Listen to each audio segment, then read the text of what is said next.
अच्छा जी, आपको चलते चलते मैं बता दें कि वो नहीं है कुछ फाजर दो, एक फाजर ताहिर रऊफ और फाजर तारिक भट्टी, वो जो जनाकारों का गैंग है, उनकी जो है ना इन्वेस्टिगेशन, जो उनकी तफ्तीश थी वो चेंज हो गई है। चूंकि वो जो इंस्पेक्टर थी ना, सब इंस्पेक्टर गलबन, उसने कुछ 3.5 लाख रुपया लिया था और उसने फाजर ताहिर रऊफ को निकाल दिया था उसमें केस में से, बगैर किसी बात के, बगैर उसकी फरांजत किए, बगैर किसी को, और जबकि वो शामिल है। ये भी बात ज़हन में रखें।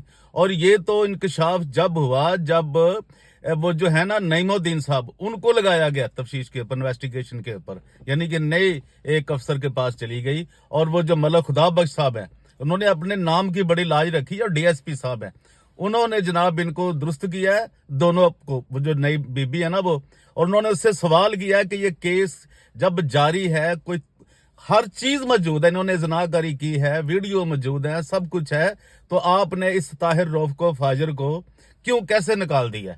और ये एक बहुत बड़ा अलमिया है। और मैं चाहता हूं, और ये अपील भी करना चाहता हूं अवाम की तरफ से, फैसलाबाद की अवाम की तरफ से, तमाम मसीहों की तरफ से, कि जो मरियम नवाज साहब हैं वो कहती हैं कि जो बच्चियों के साथ जनाकारी करते हैं इनको सीसीडी के हवाले किया जाए।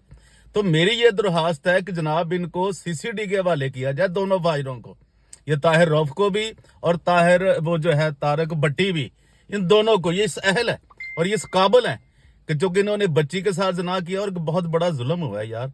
और ये जो मुस्लिम लीग के जितने भी वहां पे ये कारकुन है ना, भाग दौड़ कर रहे हैं, उनकी हम आपको बात बताते हैं। तो देखते रहिए डीजीए BKK 2020। और मरियम नवाज साहबा को इस पे जरूर तवज्जो देनी चाहिए, फैसलाबाद। और ये राना साहब ने बड़ा अच्छा किया हुआ, लेकिन हम आपको बताते हैं अभी। Thank you.